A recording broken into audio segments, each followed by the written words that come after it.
Good evening and thank you for joining us. Shenzhen Metro Line 13 southern section was put into service today, expanding the cross-border network and offering easier access to key destinations in the mainland city. Many Hong Kong railway enthusiasts went to the city to witness the opening. The Mo Seng-ai reports.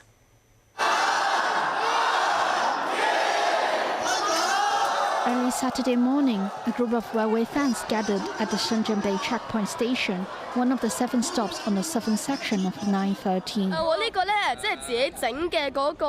The railway fan, who held a LED banner, said he had arrived before 9 a.m. because he wanted to witness the opening.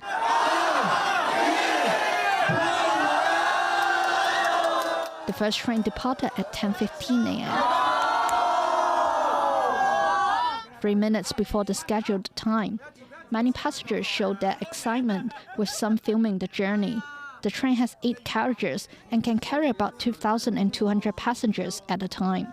The total distance of the southern section of Line 13 is 6.36 kilometers, covering 7 stations.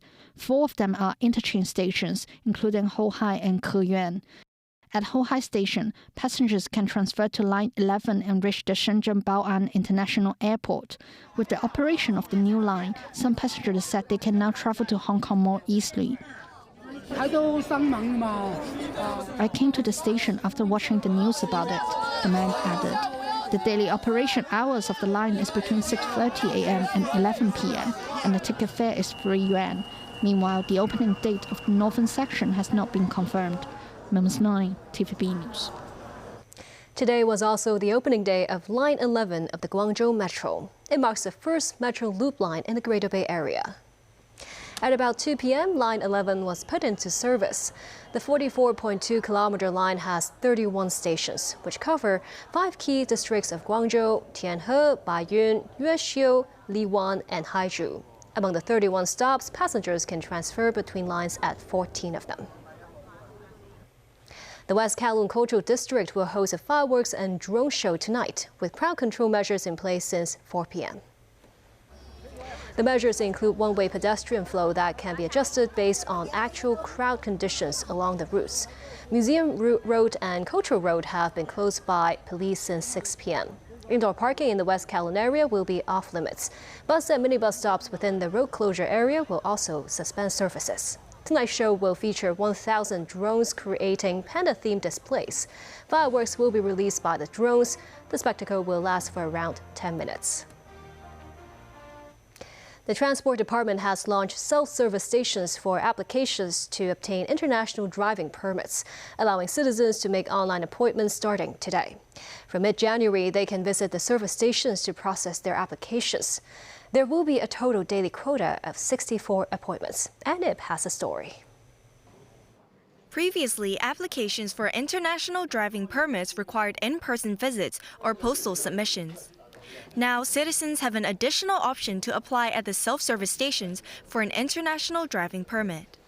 Residents can book appointments online starting today using the self-service stations at the licensing offices in Admiralty and Chengsha Wan. January 13th will be the earliest date citizens can pick up their driving permits from the stations. The stations will operate from Monday to Friday, providing a one-stop application and same-day collection service with a daily quota of 64 appointments. Applicants are required to bring proof of address, their Hong Kong identity cards, and driving license that must not have been expired for over 3 years. The applicants' contact details will also be verified and instant photos taken. Payment at stations is accepted through credit cards and other electronic methods. The Transport Department said permits can be processed within an hour at the self-service stations, and the applicants will be notified via messages when their permits are ready for pickup at designated counters. They also said the self-service stations will undergo a trial period of 3 to 6 months and will be considered for expansion to more locations based on usage rates and public feedback. Anip, TVB News. U.S. President-elect Donald Trump on Friday urged the U.S. Supreme Court to pass the ban or sale law for TikTok to allow time for his incoming administration to pursue a political resolution. Meanwhile, several free speech groups have filed a separate brief to the top court to oppose enforcement of the law for censorship concerns. Danny Zhou reports. A legal document filed with the U.S. Supreme Court says Donald Trump opposes the immediate ban on TikTok, and that he seeks the ability to resolve the issues at hand through political means once he takes office. It came ahead of the January 10th oral arguments at the top court on a law that required TikTok's Chinese parent company ByteDance to give up control of the app. ByteDance is forced to sell TikTok to a non-Chinese company, or it will face an effective ban in the US from January the 19th, a day before Trump's second inauguration. TikTok has been accused of being linked to the Chinese government and posing so-called national security threats to the US, which the company denies. Trump said in his court filing that he's willing to reach a solution that would address the government's national security concerns and save the platform. It's also reported that Trump talked with the TikTok CEO Shou Zi-Chew on Friday night, after their previous meeting in Mar-a-Lago last week. We'll take a look at TikTok. The US president-elect earlier claimed at a press conference that he has a warm spot in his heart for TikTok, suggesting the popular short video app has helped him gain ground with young voters in this year's presidential election campaign. Beijing has repeatedly urged Washington to adhere to the principles of market economy and fair competition and cease suppression of foreign companies. Danny Zhou, TVB News. Russia said the Azerbaijan Airlines plane that crashed on Wednesday was unable to land in Grozny because of Ukrainian drone activity in the area and dense fog. The head of Russia's aviation agency said the airspace over Grozny was shut down and the pilot was given options of other Russian airports but chose Aktau in Kazakhstan. However, one Azerbaijani lawmaker said the plane was shot at while in Russian airspace. And the crash killed 38 people while all 29 survivors were injured. Nasi Karim has more. Speculation continues on what forced the Embraer 190 Azerbaijan Airlines aircraft to make an emergency landing in Kazakhstan on Wednesday. Holes on the body of the plane suggest it was fired at. In a video statement, Dmitry Yadrov, head of Russia's Federal Agency for Air Transport, fell short of saying the plane was shot at by Russian defense systems. However, he did say that the airspace over Grozny and Vladikavkaz was closed because of attacks by Ukrainian drones, forcing the plane to land elsewhere. The airline took off from Azerbaijan's capital Baku, destined for Grozny in the North Caucasus, before being diverted to Aktau. Azerbaijan's Minister of Digital Development and Transport said initial conclusions definitely point to external interference without blaming anyone. Lawmaker Rasim Musabekov, however, was more forthright, pointing the finger at Russia. He added they are still waiting for an official response from Russia and that expressions of regret are not sufficient. Azerbaijan expects an explanation, an apology and compensation, he said. A flight attendant said his arm was injured by a blow that came from outside the aircraft, as if someone hit me in the arm with an axe. Media reports say other passengers and crew who survived the crash relate hearing loud noises on the aircraft as it was circling Grozny. On Friday, White House National Security spokesman John Kirby said they had seen early indications suggesting the jet was brought down by Russian air defense systems. Kremlin spokesman Dmitry Peskov said it's up to investigators to determine the cause of the crash. Nazri Karim, TVB News.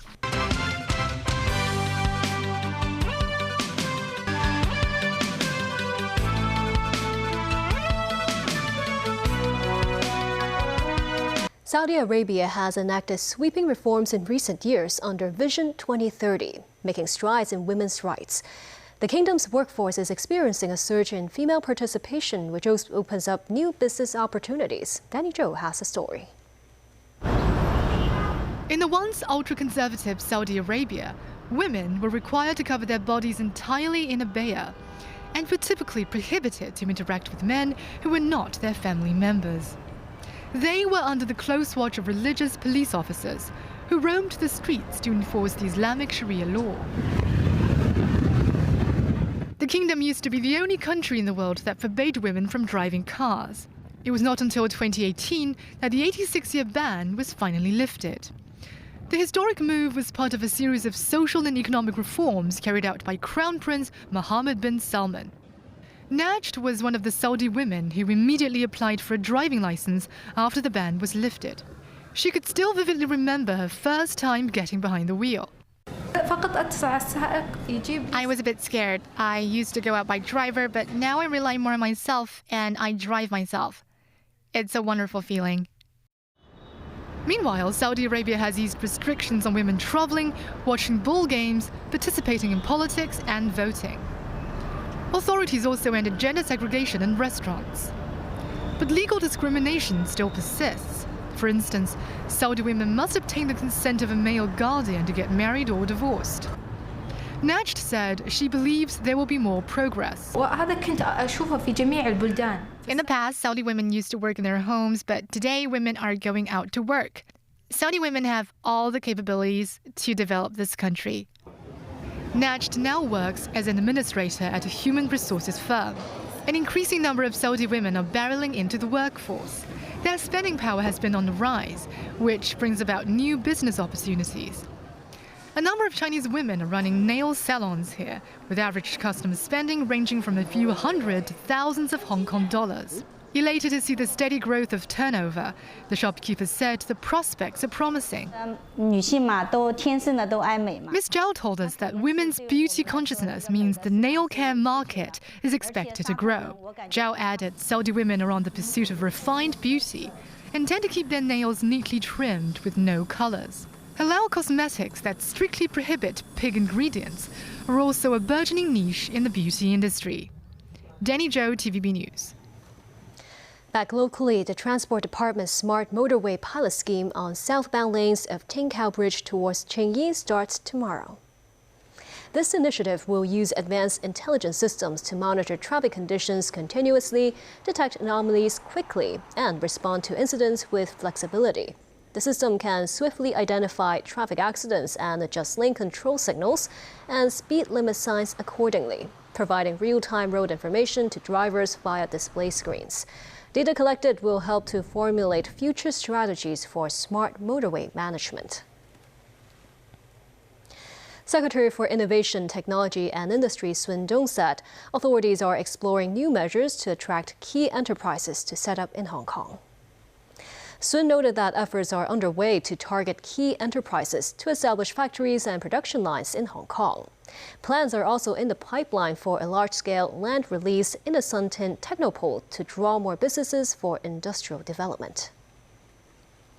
And that's the news. Thank you for watching.